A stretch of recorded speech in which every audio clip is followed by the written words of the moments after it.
देखो बेटा लिखो, solubility of gases in liquid।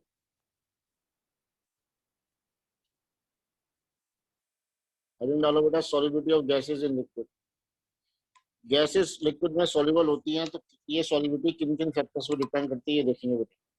अब आपने कब देखा है कि गैस में लिक्विड डिसॉल्व है? कई एग्जांपल पता है किसी को? झलक, Yuvika? Sir carbonated drinks.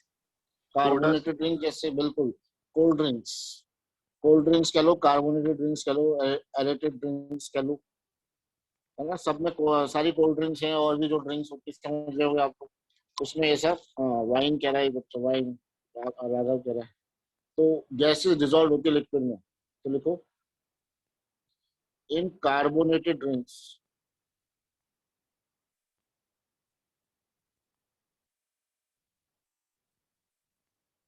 gases are dissolved in liquid।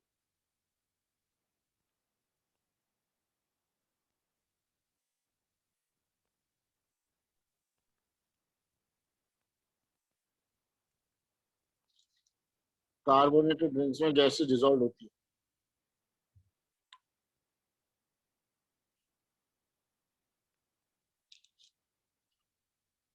And कौन सी गैस होती है बेटा कोल्ड ड्रिंक के अंदर? CO2। And the solubility of gases depend on following factors।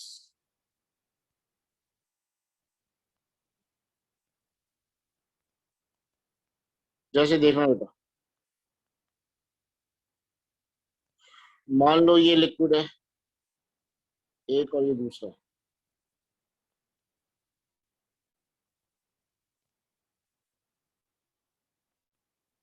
ये लिक्विड भरा हुआ है इसके अंदर,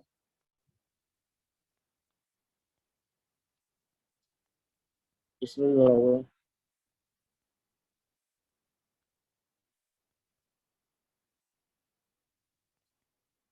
इसके अंदर कोई गैस डिसॉल्व है बेटा।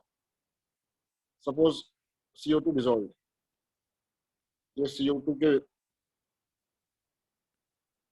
मॉलिक्यूल्स हैं। इसके अंदर CO2 भी डिसॉल्व है, और कोई दूसरी गैस भी डिसॉल्व है, मान लो अमोनिया भी डिसॉल्व है, CO2 प्लस अमोनिया। तो मुझे कोई गैस, तीसरी गैस को डिसॉल्व करना है। सपोज मुझे डिसॉल्व करना है NO2 को, तो NO2 किस में ज्यादा डिसॉल्व होगी? इस वाले फर्स्ट वाले में या सेकंड वाले में? ए में या बी में? ए में। A में। ए में। यानी जिसमें दूसरी गैसेस कम है उसमें सॉल्युबिलिटी के चांसेस ज्यादा हैं। जिसमें पहले से ही गैसेस ज्यादा हैं, पहले ही ज्यादा क्राउडिंग है, इसमें कम सॉल्युबल होने के चांसेस हैं। तो पहला फैक्टर क्या होता है? Presence of other gases. So right on the first factor, presence of other gases in liquid.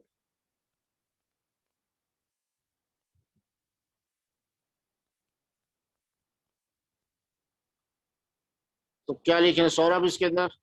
दूसरी गैसेस होने से सॉल्युबिलिटी बढ़ेगी या कम हो जाएगी? सर कम हो जाएगी। कम हो जाएगी। तो लिखो, it will decrease the solubility of other gases. क्योंकि जगह कम है ना घुलने के लिए यार, बैठने के लिए जगह कम है, पहले ही मेहमान जाते हैं। It will decrease the solubility of other gases.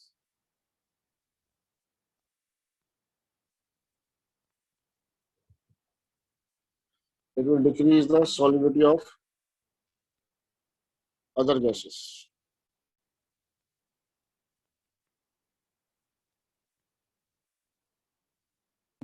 Sir liquid में गैसेस डिसॉल्व करने का मेन पर्पस क्या होता है?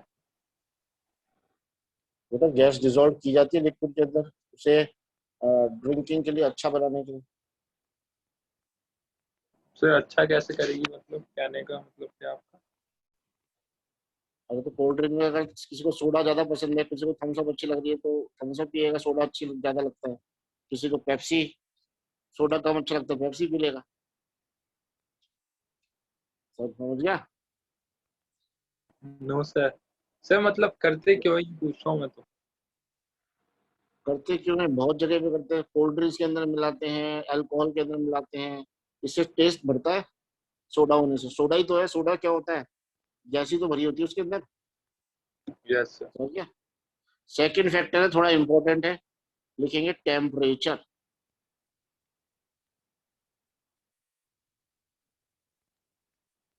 हाँ, एनर्जी ड्रिंक्स भी आते हैं, सही कह रहे हो। कौन सा, रेडबुल आता है आजकल, काफी चल रहा है। स्ट्रिंग। टेम्परेचर, कुछ नहीं, ग्लूकोज ज्यादा होती है उसके अंदर।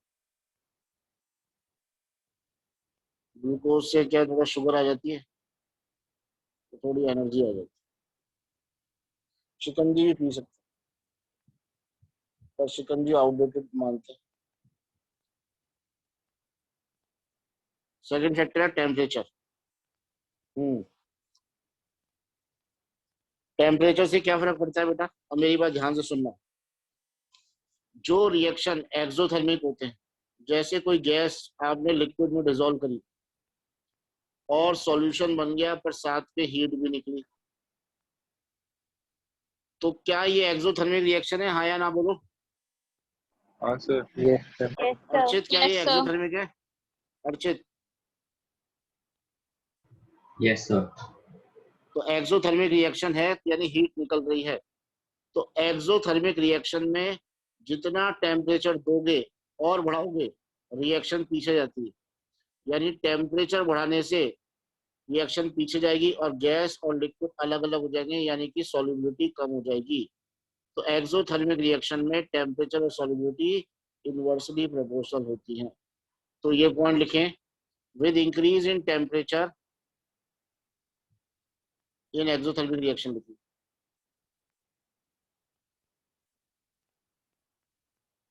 with increase in temperature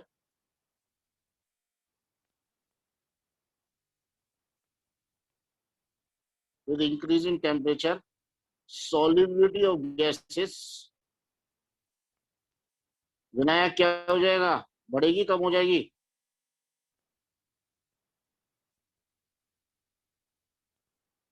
decreases as solubility of gas in liquid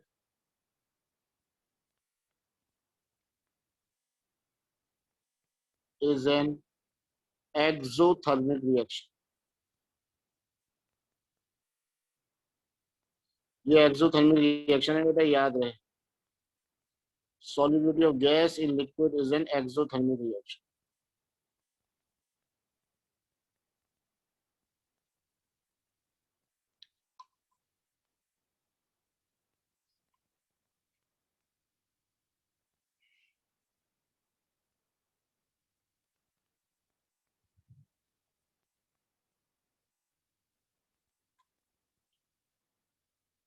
ठीक है,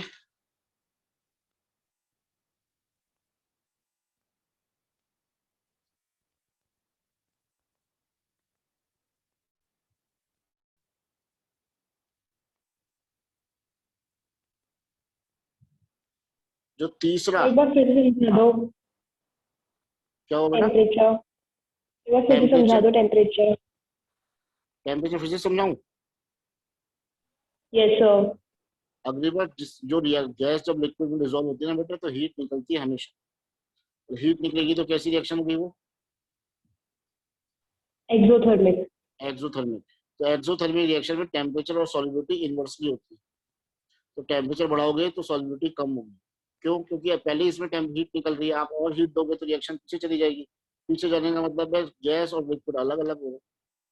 ठीक है, तो एक्सोथर्मिक रिएक्शन में टेम्परेचर बढ़ाने से सॉल्युबिलिटी कम हो जाती ओके सर। है। लास्ट इसमें फैक्टर है, very important, most important, pressure. क्या लगता है किसी को, प्रेशर बढ़ाने से लिक्विड की सॉल्युबिलिटी बढ़ेगी या कम होगी? सर बढ़ेगी। सर गैस बढ़ेगी। की सॉल्युबिलिटी लिक्विड की बढ़ेगी? ठीक, बढ़ेगी। कोई है जो कह रहा है कम होगी? सर कम होगी। कम होगी। कम होगी। कम होगी। विनायक बोल रहा कम होगी। नमन? तो कम होगी। कम होगी। तो बेटा प्रेशर बढ़ाने से गैस की सॉलिबिलिटी लिक्विड में बढ़ती है। देखो, with increase in pressure solubility of gas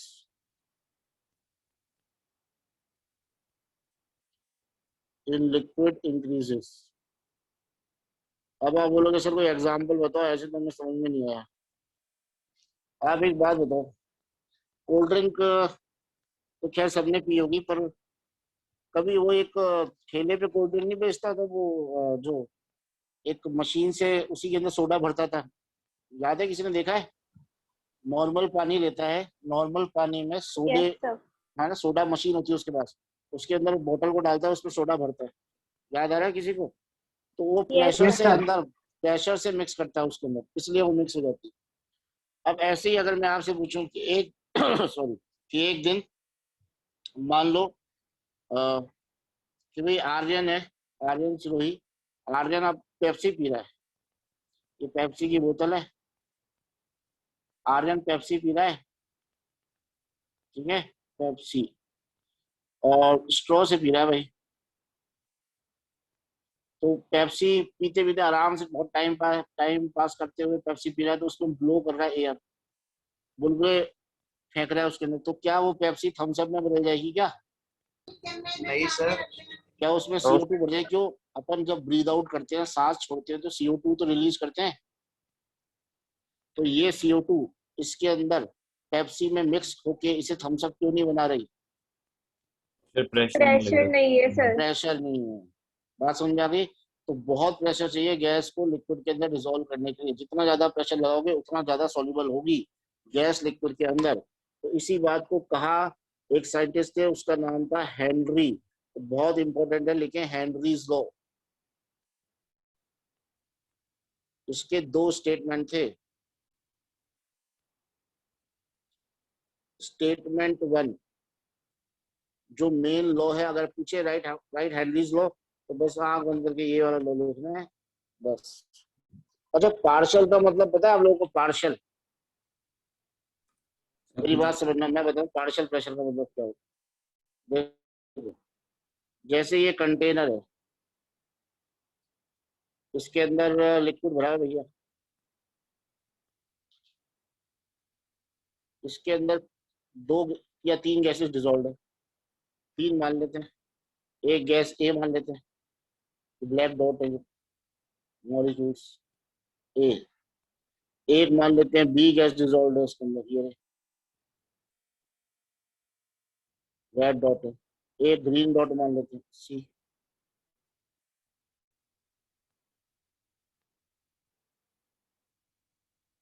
तो बेटा होता क्या है, जिस इसका अगर प्रेशर है ए का प्रेशर है मान लो 5 atm, सी का प्रेशर है 2 atm, बी का प्रेशर है 3 atm, 3 एटमोस्फेरिक प्रेशर। तो ये इंडिविजुअल प्रेशर है बेटा, ये क्या है? Individual pressure. टोटल प्रेशर तो कंटेनर का कितना हो जाएगा? 10 atm, ए प्लस बी प्लस सी। पर ये टोटल से मतलब नहीं है, हमें इंडिविजुअल से मतलब है, अकेले का, उसे कहते हैं पार्शियल प्रेशर। ए का पार्शियल प्रेशर कितना है? 5। बी का पार्शियल प्रेशर कितना है? 3। सी का पार्शियल प्रेशर कितना है? 2। ठीक है, समझ गए? पार्शियल का मतलब हर एक का अलग अलग प्रेशर, उसे कहते हैं पार्शियल प्रेशर। आयुष मालपानी बेटा सीख गया पार्शियल प्रेशर किसे कहते हैं? हाँ सर, जब अपन इंडिविजुअल का लेते हैं प्रेशर उसे कहते हैं। बस, तो इंडिविजुअल के प्रेशर को कहते हैं पार्शियल प्रेशर। नेक्स्ट चेक करें। तो स्टेटमेंट ये था भी, हेनरी ने बोला, बेटा याद कर लेना, अभी पूछने वाला हूं मैं, अभी 2 मिनट बाद ही। The partial pressure of gas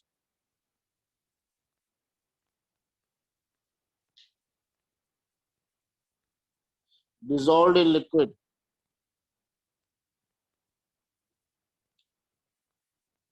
is proportional to mole fraction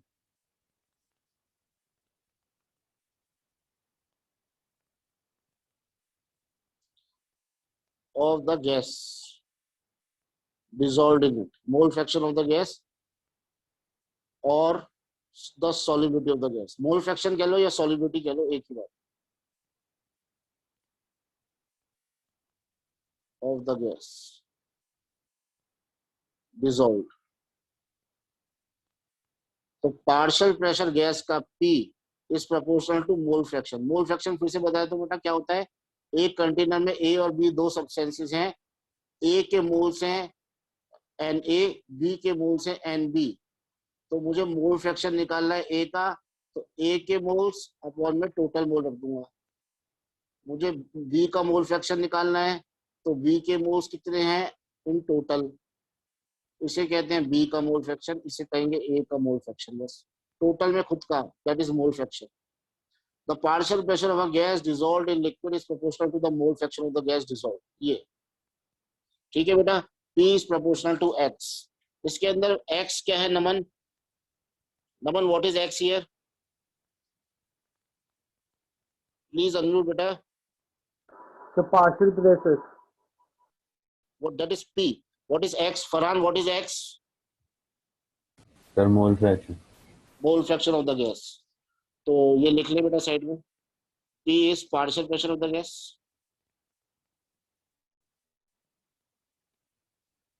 and X is mole fraction of the gas.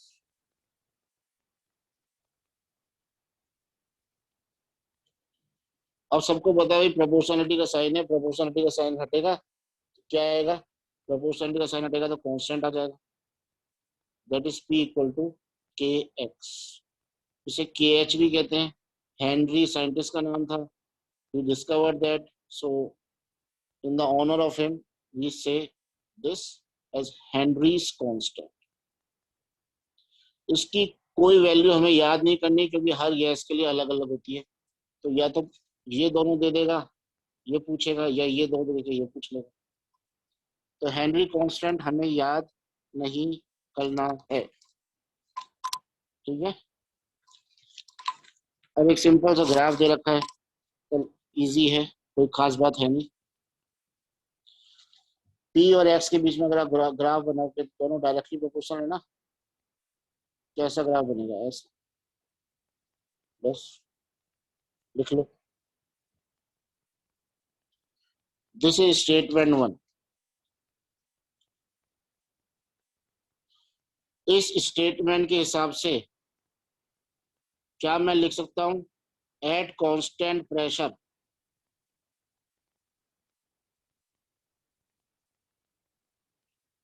Pressure अगर कांस्टेंट हो जाएगा तो क्या दिखेगा मुझे बेटा?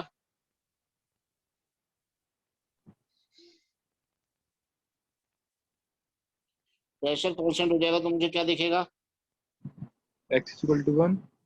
कांस्टेंट अगर ये है KX तो कांस्टेंट है तो 1/K is proportional to X, यानी हेनरी कांस्टेंट और solubility of gas inversely proportional हो जाएगी।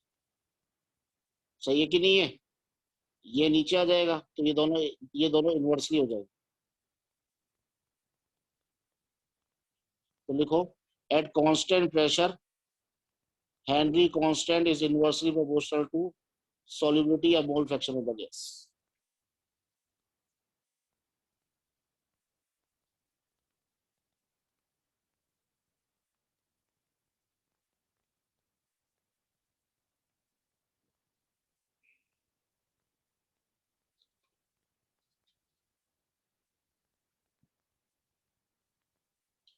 ठीक है, तो आपसे सवाल है छोटा सा, Vinayak and Archit will answer. दो गैसेज हैं A and B। For A Henry constant is 2 × 10⁻³ and for B unit is bar. B के लिए हेनरी कांस्टेंट है 4 × 10⁻³ बार, which is more soluble in water? Vinayak और अर्चित आंसर बोल दो बेटा कोई भी। ए। देवांशु? Yes sir. बेटा कौन ज्यादा सॉल्युबल है?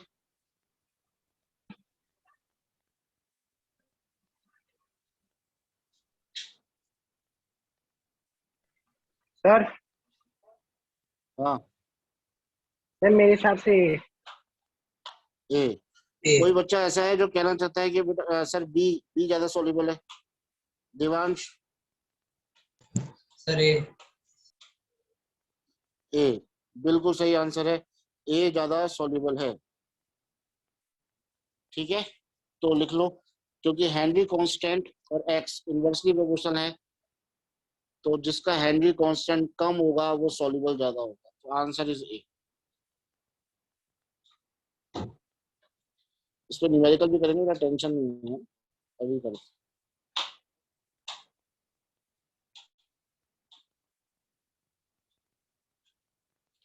लिखेंगे statement 2।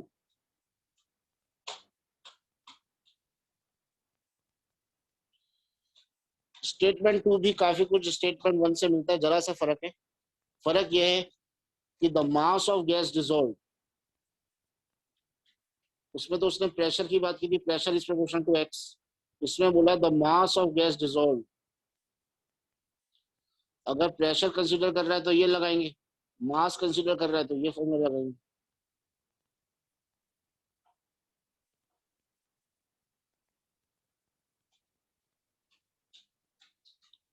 Is proportional to mole fraction of the gas dissolve.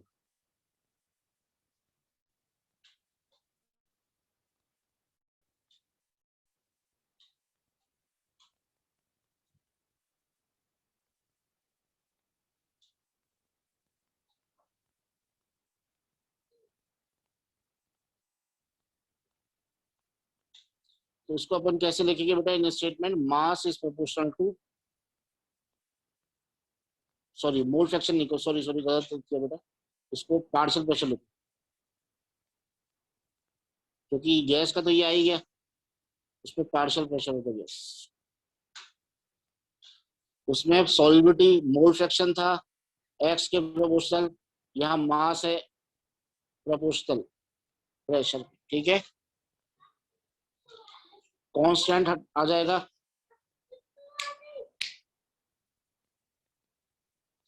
Proportionality का साइन हटेगा, इक्वल्स टू कांस्टेंट आ जाएगा, ये रहा।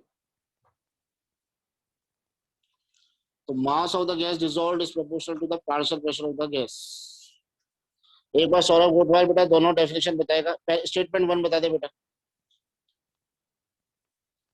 सर स्टेटमेंट 1 कहता है कि जो the partial pressure of gas dissolve in liquid is proportional to mole fraction of the gas, ठीक है, मतलब कि प्रियांशी स्टेटमेंट 2। प्रोपोर्शनल एक्स के। हाँ तो प्रियांशी।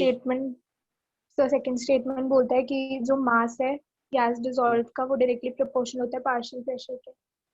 ठीक है, तो ये बेटा ये हो गए हेनरी कांस्टेंट की बात है। इसमें न्यूमेरिकल कैसे आ जाता है देखो, एक न्यूमेरिकल कर रहे हैं बेटा, एक मैं, दो न्यूमेरिकल है अपने एनसीईआरटी में, 2 या 3, तो एक मैं कराऊंगा, फिर आप खुद कर पाएंगे।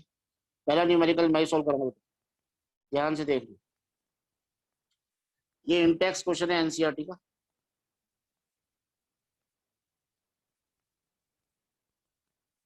H2S gas is dissolved in liquid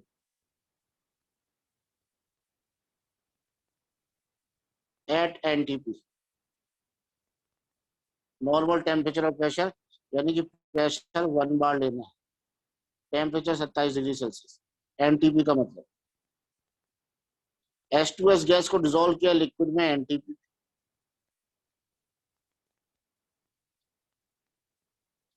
उसके बाद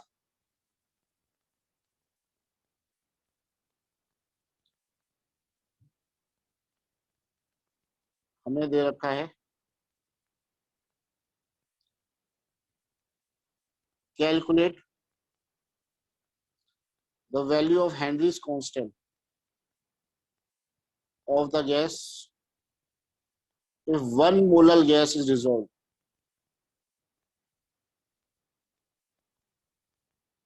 in liquid। अगर 1 मोलर गैस को डिसॉल्व किया है,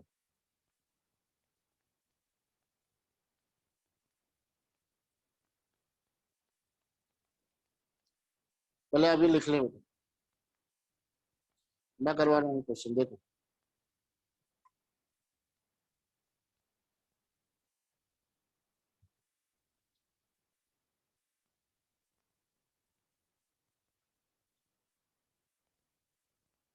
जब हमें पता है भाई कि गैस को डिसॉल्व किया है लिक्विड के अंदर, इसका मतलब हेनरी लॉ लगेगा, P is proportional to X, P is equal to KX। Yuvika इसमें प्रेशर कितना लेंगे बेटा? युविका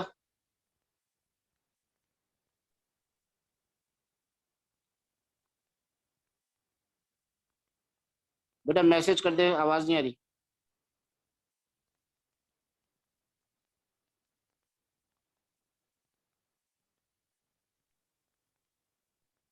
दिव्या बेटा अनम्यूट करके बोला करो यार। गंधर्व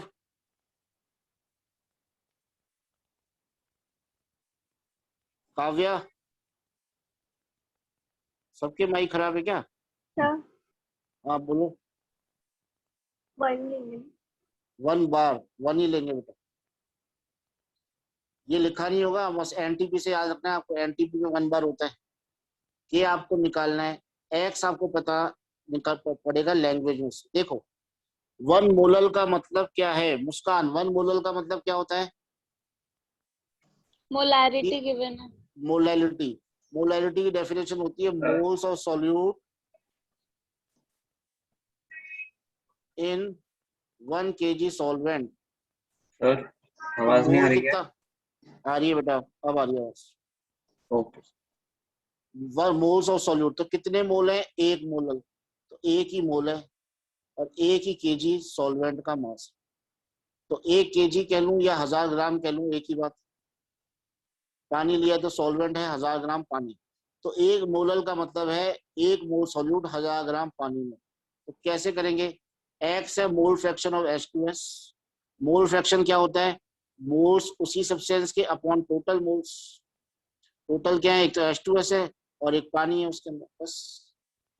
ये लिक्विड है, पानी है, लिक्विड में यहाँ पे वाटर को लिया हुआ है बेटा, उसके अंदर थोड़ा सा H2S डिसॉल्व कर दिया है। तो X मोल्स फ्रैक्शन कितना है H2S का? Moles of H2S, moles of H2S और moles of water, mass upon molar mass. Moles of water कितना आया? Mass upon molar mass. कितना आ गया ये?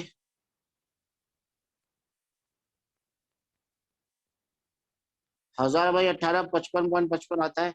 ये यहाँ डाल दो, सॉल्व करके के आ जाएगा। बोलो क्लियर है?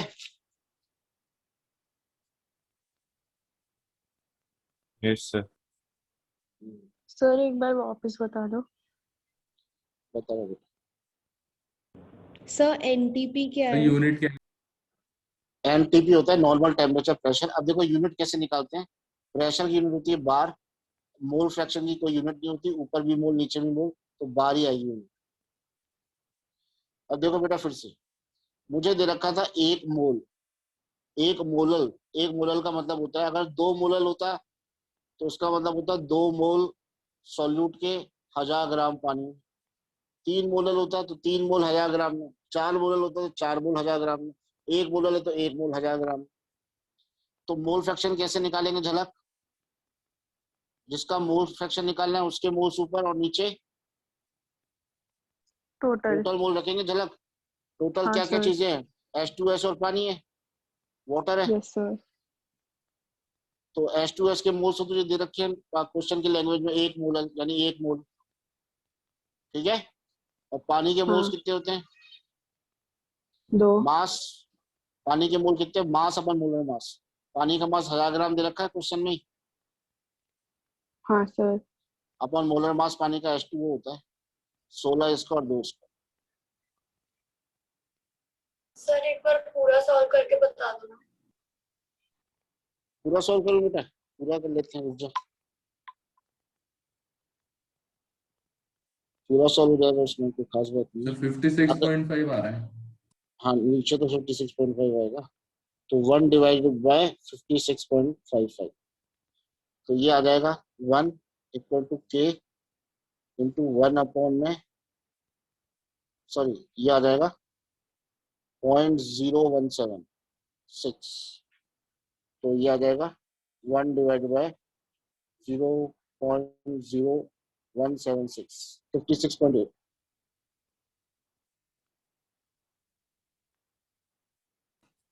सर k इंटू हाँ 1/56.5 हो जाएगा ना, फिर 56.5 उधर चले जाएगा। सर वो हाँ 56.5 ही आएगा। हाँ ऐसे निकालो, वो बराबर ही 56.8 56.5 लगभग बराबर ही है। ये आ गया आंसर। तो एक्स आपको पकड़ना आना चाहिए। एक्स है मोलैलिटी दे रखी है 1 मोलर, यानी 1 मोल 1000 ग्राम सॉल्वेंट के अंदर, बस ये पकड़ में आना चाहिए।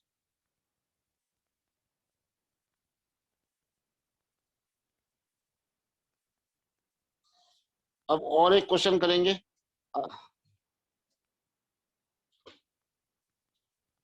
बहुत इजी है बेटा, आराम से हो जाएगा।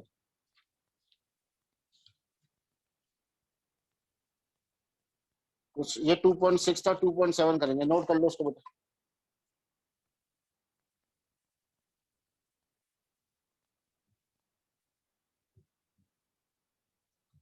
कर लिया नोट? सर यूनिट बार ही रहेगी ना? हाँ इंटेक्स क्वेश्चन है 2.7। अच्छा आप लोगों को डेंसिटी वाटर पता है क्या सबको?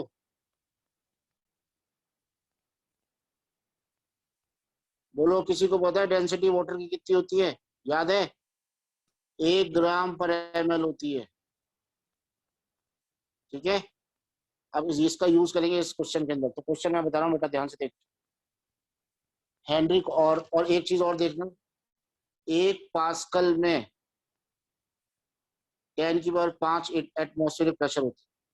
1 पास्कल में 10 की पावर 5 एटीएम होते हैं, याद कर लो। तो Henry law constant for CO2 gas in water is 8 Pascal. Calculate the quantity of CO2. Calculate the quantity of CO2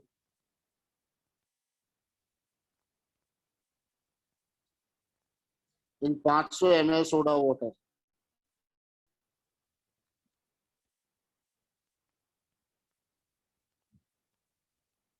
When packed under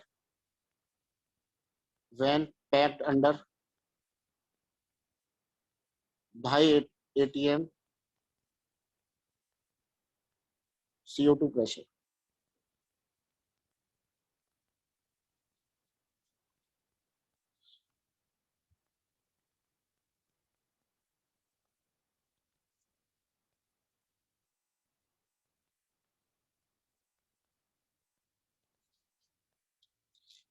चलो बेटा एक बार ट्राई करो।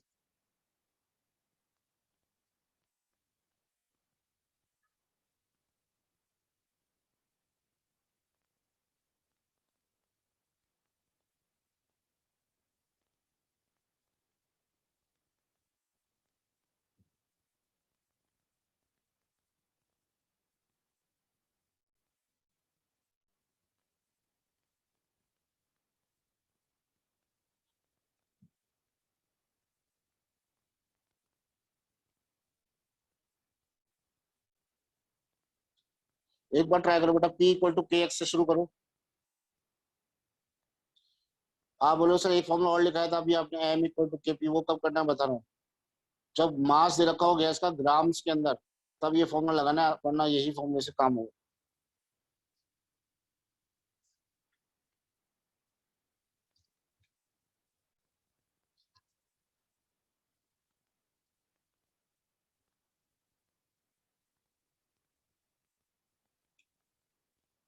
बहुत आसान है बेटा, लग रहा मुश्किल होगा पर बहुत आसान है।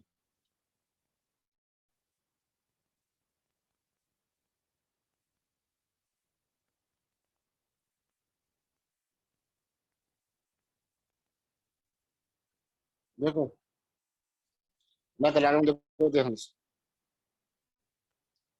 P इक्वल टू KX होता है। कितना प्रेशर दे रखा है बेटा? CO2 गैस को डिसॉल्व किया पानी के अंदर, कितना प्रेशर दे रखा है Archit?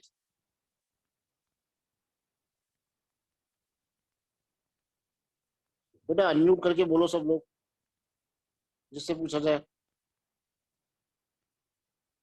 Archit, how much is the pressure बेटा?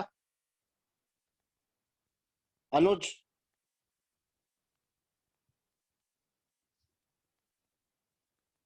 अनुज यस सर। बेटा कितना प्रेशर दिया है? 7.67 into 10⁸ यार केएच दे रखा है, कैसे कर रहा है? मैं प्रेशर पूछ रहा हूँ। है अनुज एक सेकंड, अनुज प्रेशर निकाल, इस क्वेश्चन में कितना दिया हुआ है? 1 सेकंड सर। कमाल हो गया यार, सामने लिखा हुआ है फिर भी नहीं पता पर। क्या? बेटा आपको डाउट पूछना है तो पूछ लो, बाकी मैं क्वेश्चन पूछ रहा हूँ। कृतिका, अनुज यार तेरे को प्रेशर नहीं दिखाई दे रहा यार। कृतिका सर 2.5। हाँ 2.5 ये रहा। के कितना दे रखा है मुझे? ये रहा। पर ये एटीएम में है, ये पास्कल में है, तो एक एटीएम में इतने पास्कल होते हैं, तो इसको मैं पास्कल में बदल लूंगा। +8 है सॉरी, तो ये भी पास्कल में हो गया, ये भी पास्कल में हो गया, तो इससे एक्स आ जाएगा। कितना आ जाएगा? कितना है एक्स इससे? 2.5 डिवाइडेड बाय 1.67, 1.5 आ जाएगा। मुझे निकालना क्या है? क्वांटिटी, यानी मोल्स निकालने हैं CO2 के। मोल्स निकालने, क्वांटिटी का मतलब मोल्स निकालने, कितने मोल्स हैं। तो झलक मोल फ्रैक्शन आ गया। मोल फ्रैक्शन से मोल्स कैसे निकालते हैं?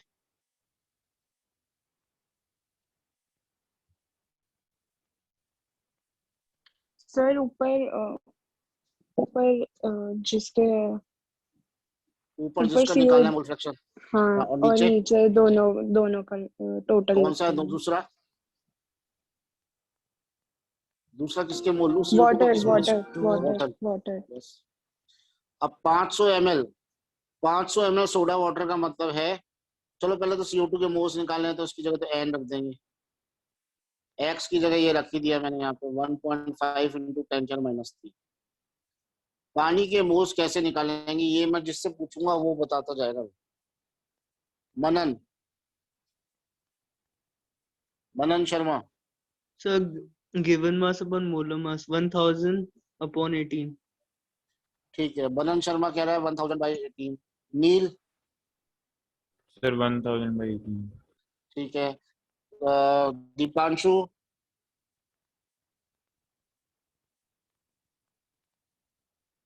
माइक ही नहीं चला। बराबर, ओके बराबर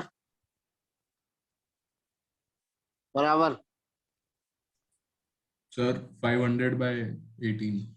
500/18।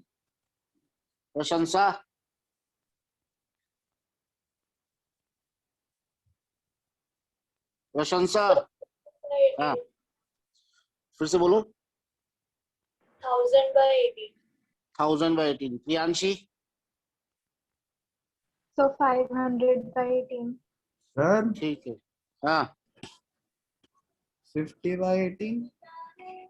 50/18 वैभव, ओके। विनायक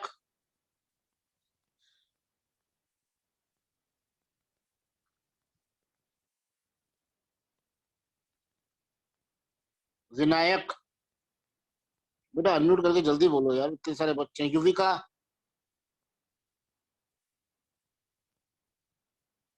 युग 500/18। 500 1000 अब मेरी बात सुनो। 1000 divided by 500 into 18।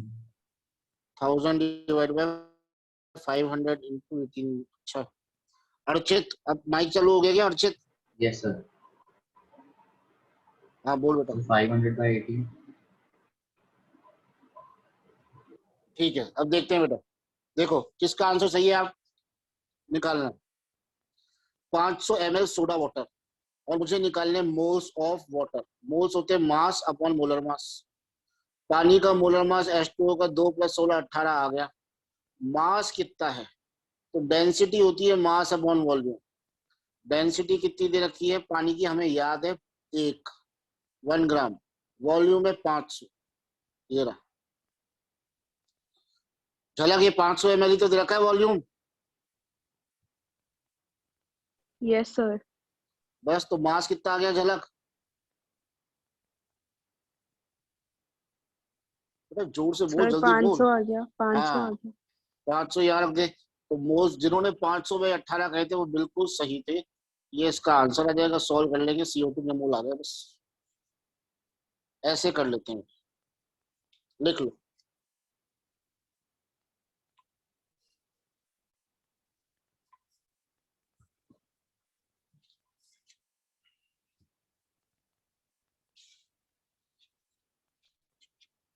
लिख लो बेटा।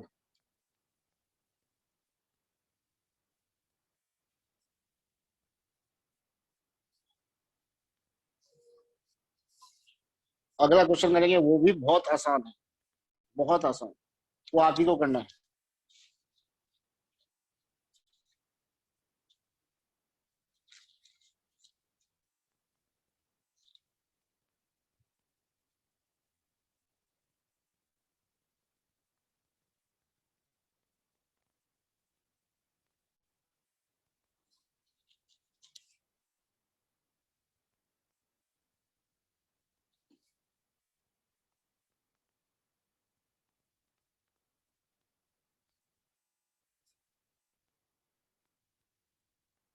चलो बेटा लेंगे।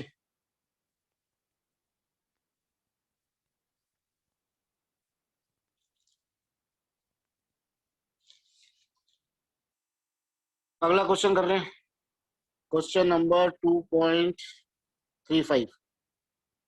2.35।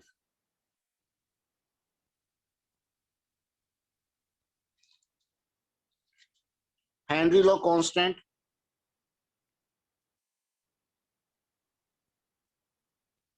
हेनरीज लॉ कांस्टेंट लिखते जाना बेटा। क्वेश्चन बैक एक्सरसाइज का।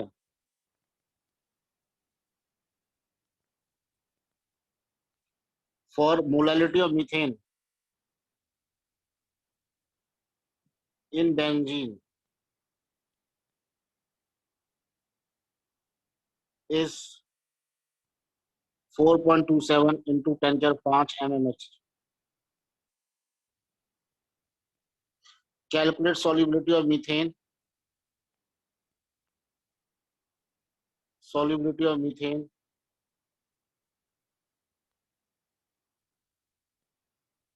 in benzene under 760 atm pressure, mmHg pressure. ये प्रेशर की तो यूनिट है। अब ये करो, कौन करेगा बेटा? आराम से पहले लिख लो, बहुत इजी है, बहुत इजी। अंश चंदेल इसमें क्या फॉर्मूला लगाएगा अंश? Sir P = KH × X। P = K into X, ठीक है। चलो इसके बाद अग्रिमा, आगे क्या करेंगे बच्चे?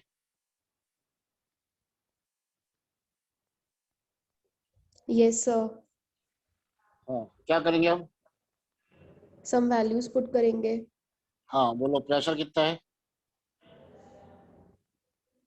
सर प्रेशर है 760। Very good, 760।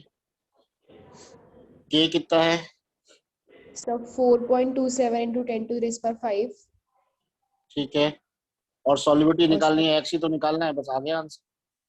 बस तो बोलो, था इजी है question? Yes sir. Yes sir. Yes sir. कुछ नहीं है, ऐसे ही बस इजी इजी होते हैं। लगते हैं कि ऐसे, हमें पता नहीं क्यों न्यूमेरिकल से कई बच्चों को डर लगता है, तो डरने की बात नहीं होती। अगला भी इजी है। जब हेनरी लॉ करेंगे तो सारी चीजें करेंगे, उसके जितने भी न्यूमेरिकल है। लास्ट न्यूमेरिकल है, एक में होमवर्क दूंगा आपको बस।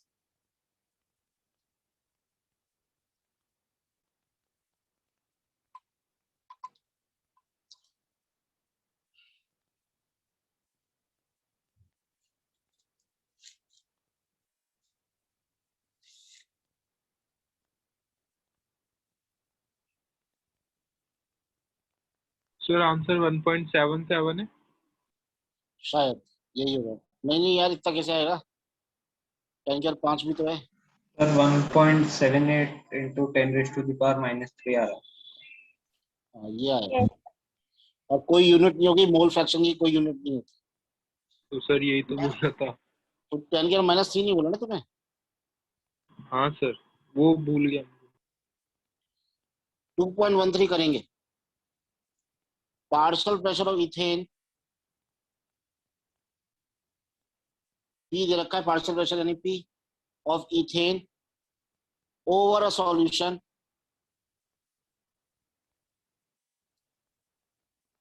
containing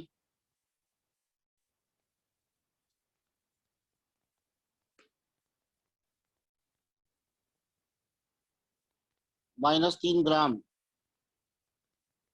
of ethane is 1 bar.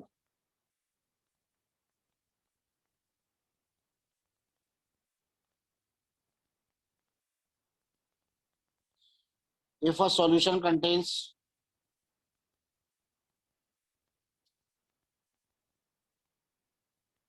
5 into 10 की power -2 gram of ethane, then what shall be partial pressure of the gas?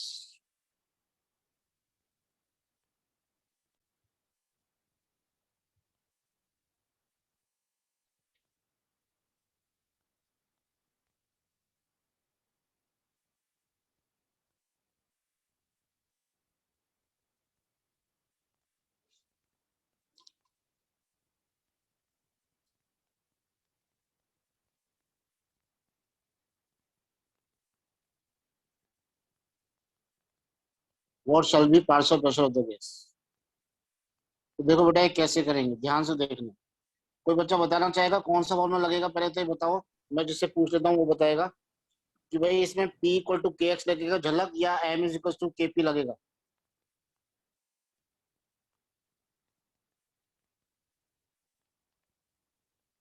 Sir M = KP। बिल्कुल सही। क्यों झलक? ये क्यों लगेगा? क्योंकि इसमें क्या दे रखा है? मास गिवन है। मास गिवन है ग्राम्स में, इसलिए तो ये फॉर्मूला लगाएंगे M = KP। बस। अब M कितना दे रखा है? ये रहा 6.56 × 10⁻³ ठीक है। प्रेशर तो मुझे पूछा है, K की जगह K, और प्रेशर मुझे पूछा है नहीं, 1 बार दे रखा है इसमें। जब इतना मास डिसॉल्व है तो 1 बार, ठीक है भाई। और जब इतना दे रखा है मास तो K तो उतना रहेगा, प्रेशर मुझे पता नहीं। तो अब मैं क्या करूंगा, कैसे आंसर आएगा मेरा? आर्यन, काव्या,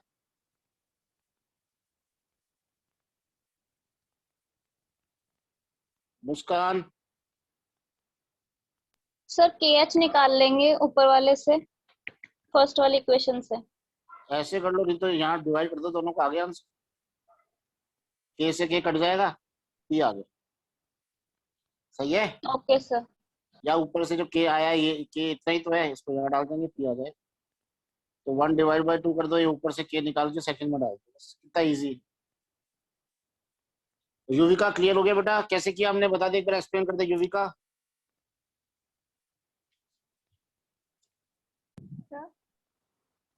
सर हमने हाँ वेरी गुड। सर हमने M = KP वाला फॉर्मूला लिया है क्योंकि मास गिवन है। फिर अपन ने 2 इक्वेशंस ली और फिर उसको डिवाइड कर दिया। Very good. ये क्वेश्चन बनानी आ गई। ये मास पे 1/1 क्यों लिया यहाँ प्रेशर युविका?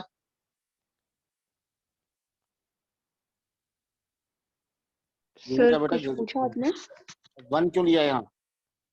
प्रेशर है ना, प्रेशर 1 बार दिया, ठीक है। अब बेटा एग्जांपल है, सॉल्व एग्जांपल 2.4, ये आपको होमवर्क में करना है। थोड़ा अपने तरीके से करना है ना, ज्यादा उसमें देख के मत करना, सॉल्व है तो खुद से करना। ये हेनरी लॉ के न्यूमेरिकल्स खत्म हो गए। हेनरी लॉ के एप्लीकेशन अब बच्चे हुए। देखिए एप्लीकेशन हेनरी लॉ अगली क्लास में शुरू करेंगे। आज बेटा एक ही न्यूमेरिकल दिया, तो कल वाला होमवर्क कर लेना पुराने बच्चे। तो इसका आंसर क्या है? निकाल ले यार, जो भी आएगा मैं तो निकाला। मेरा तो आ गया। देखो एप्लीकेशन और हैंडल डिवाइड मल्टीप्लाई में करता नहीं हूँ यार, खुद ही कर लिया तो। मैं भी वही करूंगा जो तुम करोगे, नया थोड़ी। ठीक है बच्चों, ये एप्लीकेशन है हैंडल लॉ की, अपन अगली क्लास में कर रहे हैं। Okay sir.